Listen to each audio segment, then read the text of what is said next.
Journal of Discourses. Volume 18. Discourse 2. Titled, There is Cause for Rejoicing. Also, the hand of divine providence over the saints. Pleased with being a territory. Maintain the right. And, be true to principle. George Q. Cannon. There have been a number of items of interest touched upon by the brethren who have spoken during this conference, and as it is a time when we meet together for the purpose of receiving general instructions, it seems to me very desirable that the time should be occupied in dwelling upon principles which immediately pertain to our condition and present circumstances. In the remarks which I shall make this afternoon, I trust one shall be led to speak upon those things which immediately concern us, and which pertain to our daily lives. I rejoice exceedingly in this opportunity, that is, the opportunity of being present at conference. I believe that I can appreciate it better than I could possibly have done had I been here all the time during the winter. I have, however, during my absence, enjoyed myself better than I could have expected. I have felt that the Lord has been with us as a people, that His power has been manifested in our behalf, and that, so far as the prospects of Zion in the future are concerned, we have abundant reason to be thankful and rejoice. I know that the hope is indulged in many quarters that the Latter-day Saints are fast losing that faith for which they have been noted, and by the operation of which they have been enabled to accomplish the labors that have devolved upon them in the past in this country as pioneers, and as pioneers in the religious world. I am quite willing, myself, if it is any satisfaction to any individual to entertain this idea, that he should do so. But for myself, and I believe I speak the sentiments of the people, I never, in my life, saw greater cause for rejoicing in the cause of God than I do today. I am not in the least discouraged, but, on the contrary, I feel exceedingly encouraged. I know, it seems to me, better than I ever knew, that God is with this people, that He hearkens to their prayers, and that He watches over them. It is true that there are influences operating upon us at the present time that we have only recently had to contend with. They are comparatively new influences and, to a certain extent, the Latter-day Saints are unaccustomed to them, especially the rising generation. But it has been taught us from the beginning that Zion is to become a great power in the earth, and that she will triumph. But I cannot conceive how Zion can become that which we have expected, or that it will achieve the destiny predicted concerning it, unless it be by passing through ordeals such as those we already have to encounter, and others, still greater, that are yet in the future, by which Zion will show its superiority over every institution and power that exists on the face of the earth. I have expected for years that the seclusion which we sought in coming to these mountains would be terminated. Everything in the predictions of the holy prophets concerning the work of God in the last days conveyed this idea to my mind. I looked upon our retreat here as a temporary one, for I well knew from the character of the people and their achievements that, in a short time, we should have the world trooping to us. We should be like a city set on a hill, we could not be hid, and that the eyes of men would be attracted Zionward. Therefore I have not been disappointed in witnessing that which we see around us today. It has come probably in some form that I had not looked for, because I could only take a general view, the details I did not understand, but that we should pass through ordeals that should test us, test our faith, test our institutions, test the character of our doctrines, test the practical value of everything connected with us, I never had a doubt. And so far as the future is concerned, I look forward to an increase rather than a decrease of these things, to an increase of tests, a multiplication of ordeals that will be calculated in their very nature to test and try us and the system with which we are identified to the perfect satisfaction of everyone connected with it. How else could we expect that Zion should become a power in the earth? How else could we expect that respect should be accorded to Zion which we are led to believe will be the case? How else will the wisdom and power that God will bestow upon His people be made clear in the eyes of this nation and of the nations of the earth only by these practical tests, by these trials, by surmounting these difficulties, and by showing a capacity to meet, grapple with, and overcome every emergency and contingency that may arise? Can we achieve that distinction which is inevitably in store for us as a people if the predictions of the prophets be fulfilled short of such an experience as this? I think not. The enemies of this work may indulge in whatever anticipations of our discomfiture or downfall they please, But as for us, let us take a practical, sensible view of the work with which we are identified, and prepare ourselves accordingly, so that when the hour of trial shall come, be it severe or not, we may be prepared therefore, having strength and faith sufficient to endure it, and to bear witness unto all men that we have not cherished this faith in vain. There is this peculiarity about this work, that no power that has yet arrayed itself against it has succeeded in its attempts to gain advantage over it. It is true there have been seemingly temporary successes. There have been times when mobs and violent men have achieved a temporary success, and when they have flattered themselves with the idea that their designs against this work have been successful. But one peculiarity has ever marked the career of this people, that is, that events in our history which have seemed to be deadly blows against us and the work in which we are engaged, have turned out to be magnificent successes for us as a community. Trace our history from the beginning, peruse it carefully, draw the lessons from it which I believe are intended to be conveyed by it, and what do you see? The Church and Zion of God emerging from the difficulties, trouble, and seeming disaster sought to be brought upon it by its enemies, brighter, stronger, more firmly planted, more united than it was when the difficulty commenced, or the trouble was first visited upon us.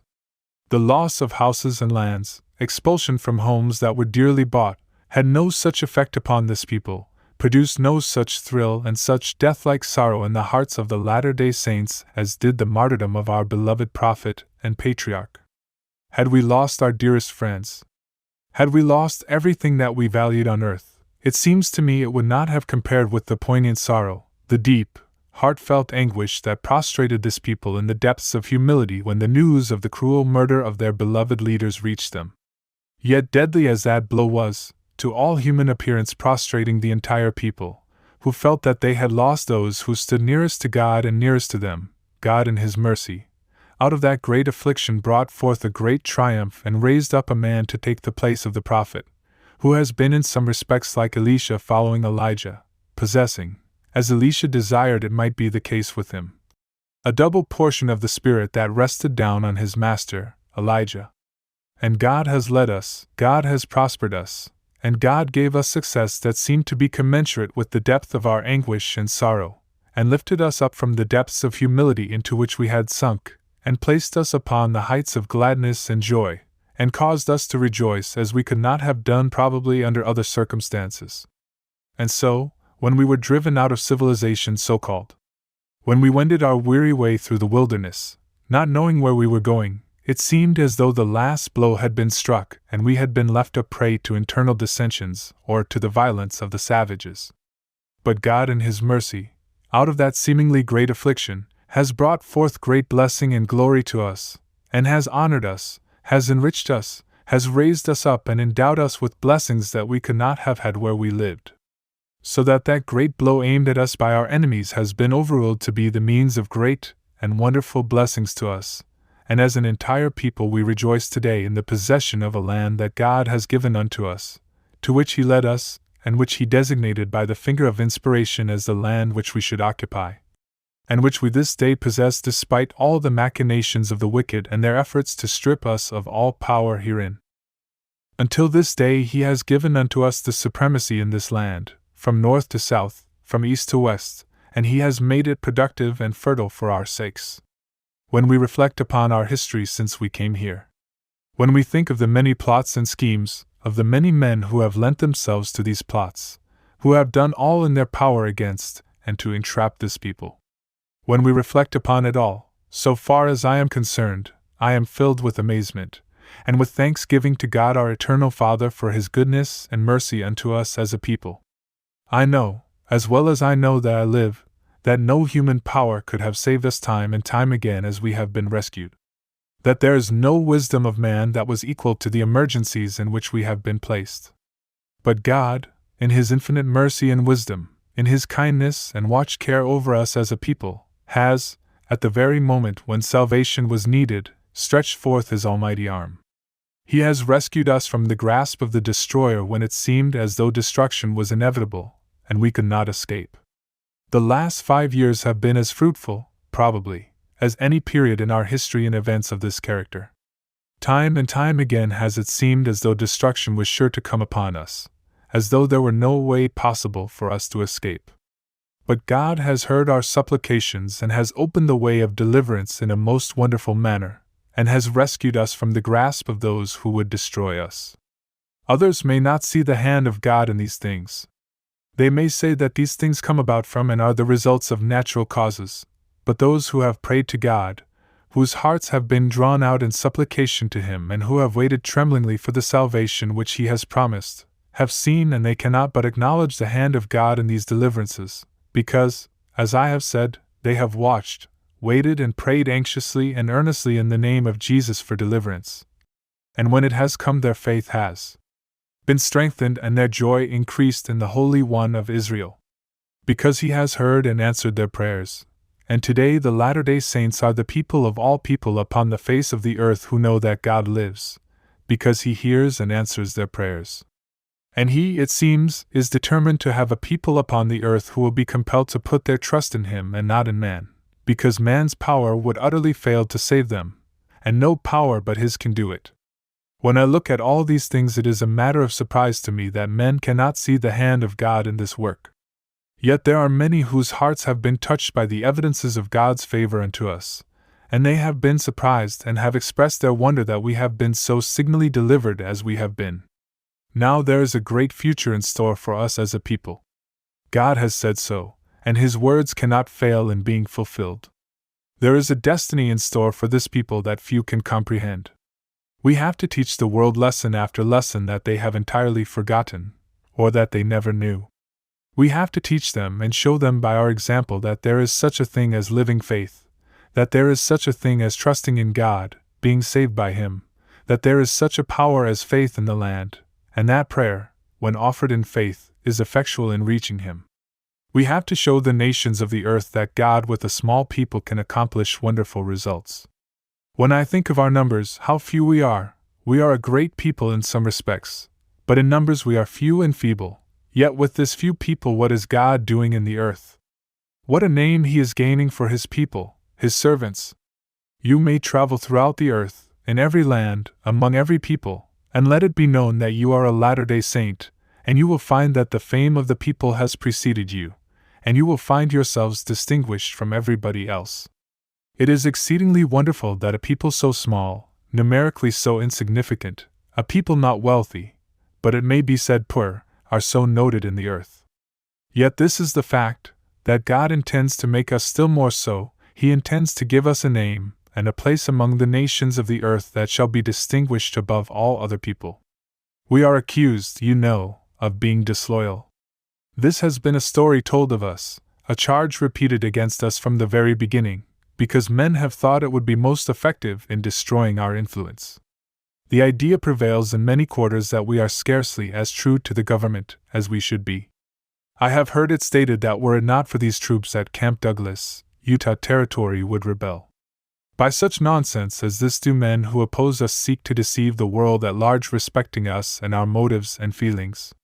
I have had occasion frequently to talk upon this subject. I have told men that, from my early boyhood, I have been taught to believe that the Constitution of the United States was revealed of God, and that the destiny in store for the Latter-day Saints was to uphold constitutional government upon this land. And that being the case, how could it be reconcilable with the idea that we were disloyal to the government? But there is a class of men who consider everybody disloyal who does not dance to their tunes, and who does not re-echo the sentiments which they express and seem to entertain.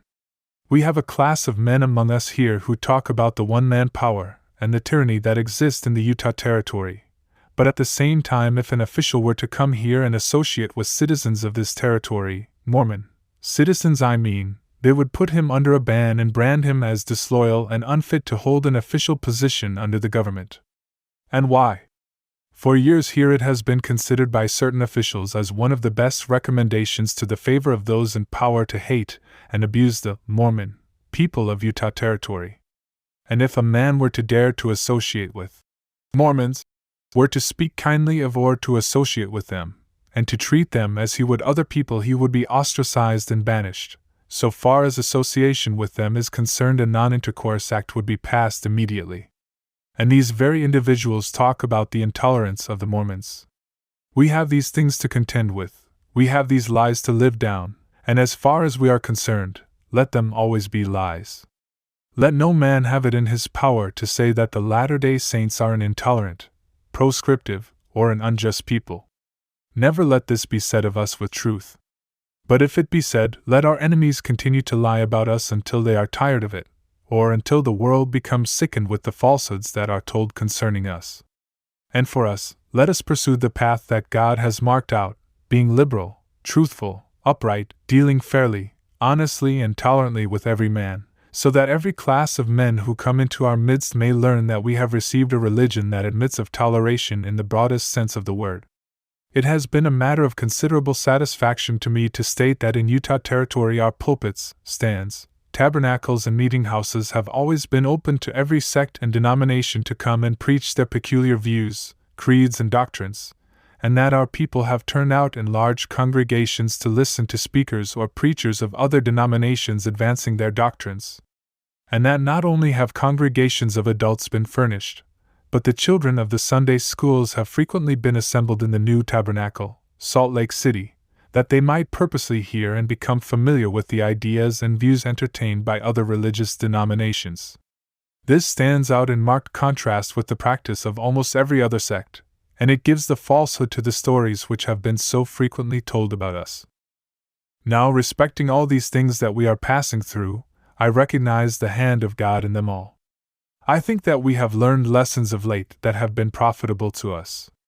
For instance, we now know, and while the recollection of the past few years is vivid in our minds, we shall continue to know, how to value a just man who sits as a judge, and it may be that it will be so impressed upon us, that when power shall come into our midst, and come it will, as inevitably as the sun rises in the morning over the eastern hills, so sure will power come unto us. But when it does come, I trust that the recollection of the past will be vivid in our minds, and that we will always seek to deal justly and fairly with all who may seek justice at our hands. It has been said that when we acquire power we shall be intolerant, as other sects have been. The Puritans, who fled from England because of religious persecution, became, in turn, themselves the persecutors when they had the power. Roger Williams fled from them and took refuge in what is now Rhode Island. They persecuted the Quakers and others who came within their borders with an intolerance that was quite equal to, if it did not exceed, the intolerance to which they themselves had been the victims. And it has been said concerning us, that if we had the power, we would probably tread in the same path, that persecution would only harden us and make us deal with others with a severity which we would not know anything about had we ourselves not been victims beforehand. But I think that God in His mercy will strip us if there be any vestige of this about us. I hope He will, at any rate.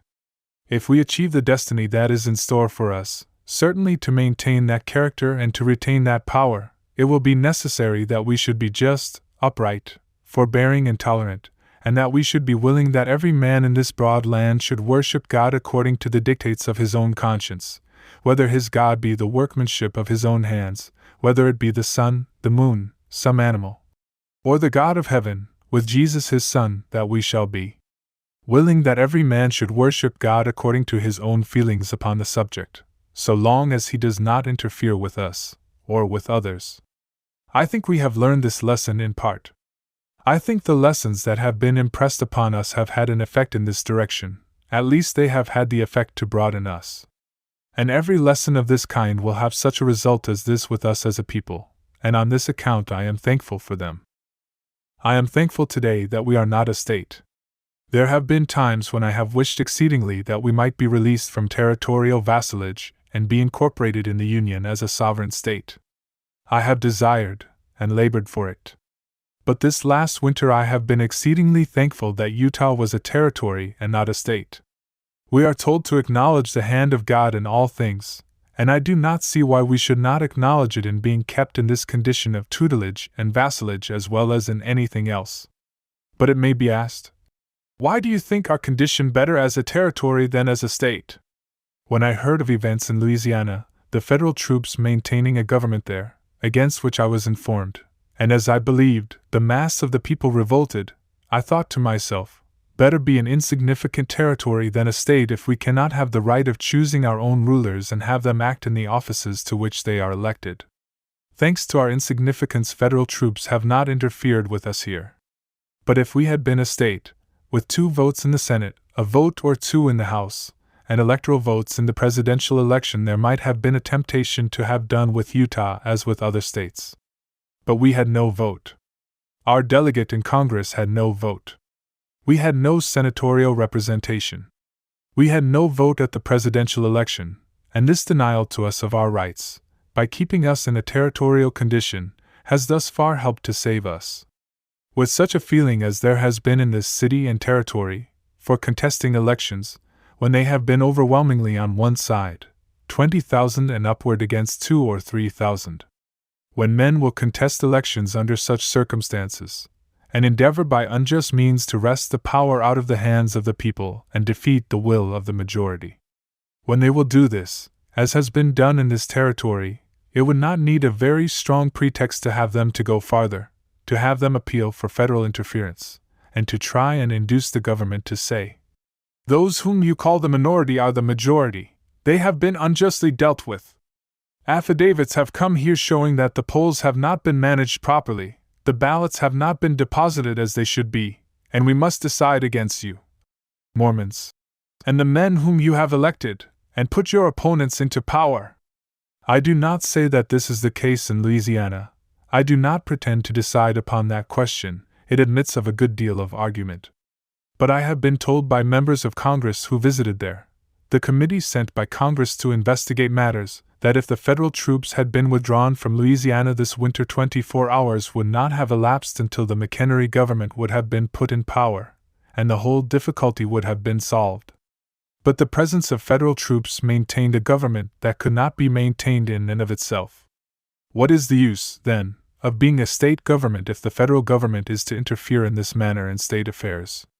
And with the causes that exist in Utah Territory to make interference popular, and a thing to be approved of by thousands, a state government would not be so desirable. I have, therefore, so far as my own feelings have been concerned, been very much pleased at being a territory.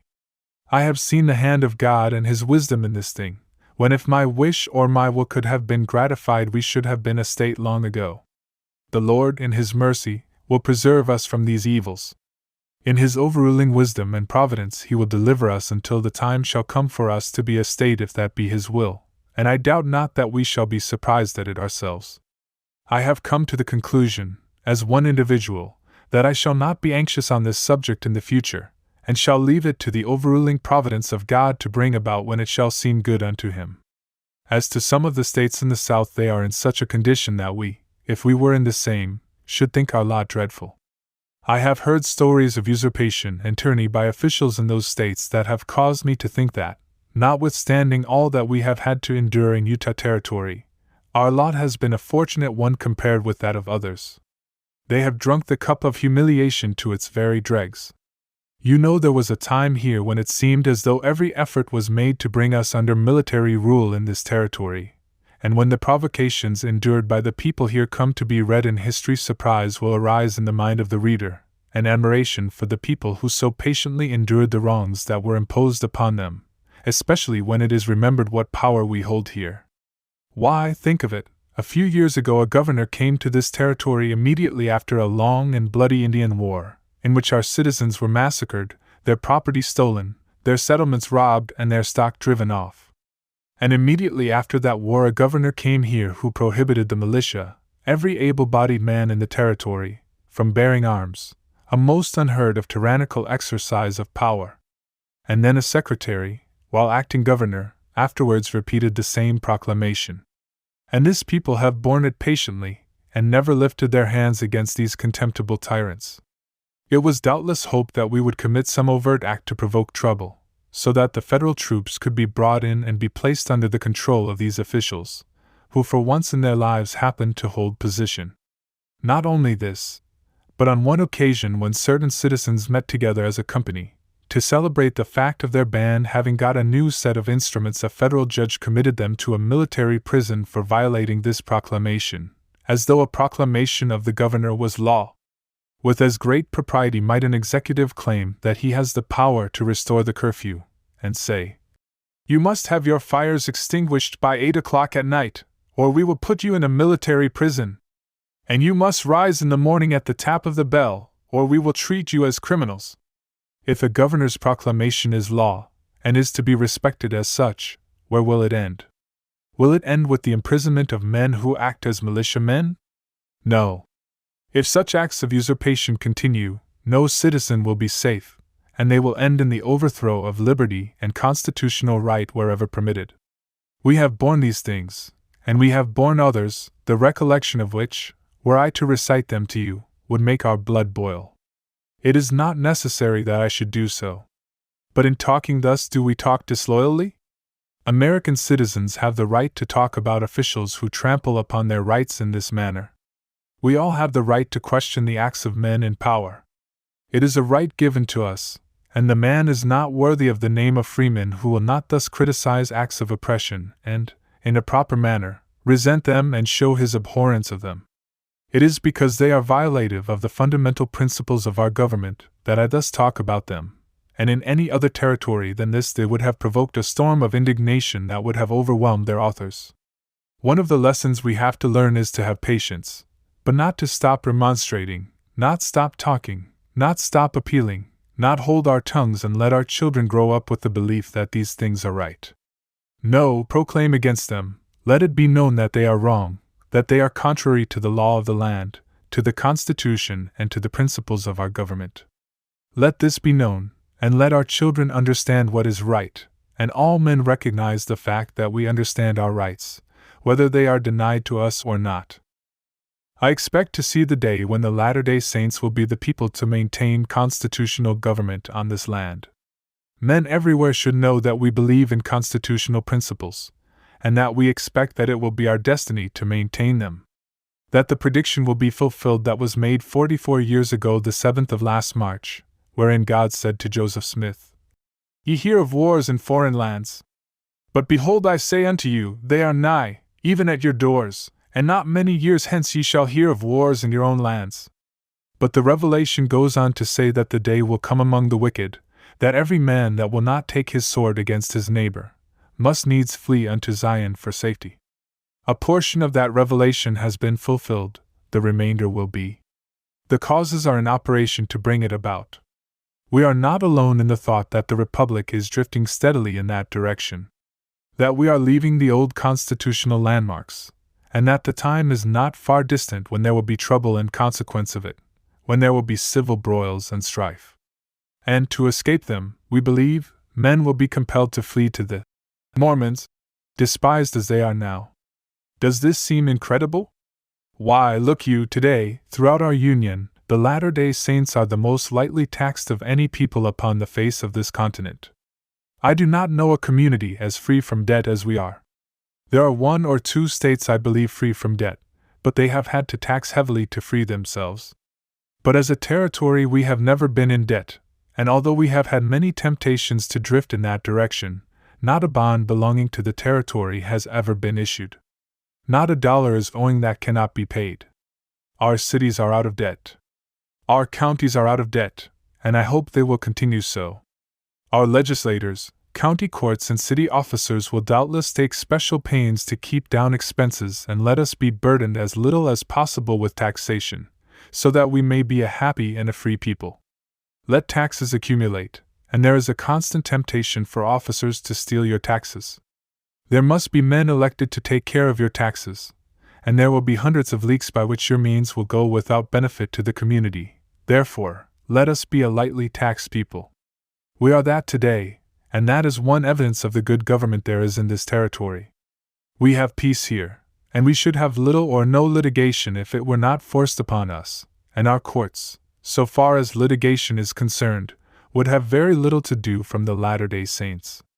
We would settle our difficulties by arbitration, and prevent litigation and money being spent therein.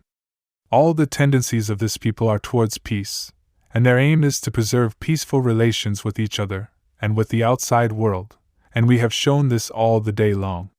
What is the case elsewhere? Why corruption stalks through the land, and taxation and debt are increasing. It is considered a light thing for a man to get his hand into the government treasury.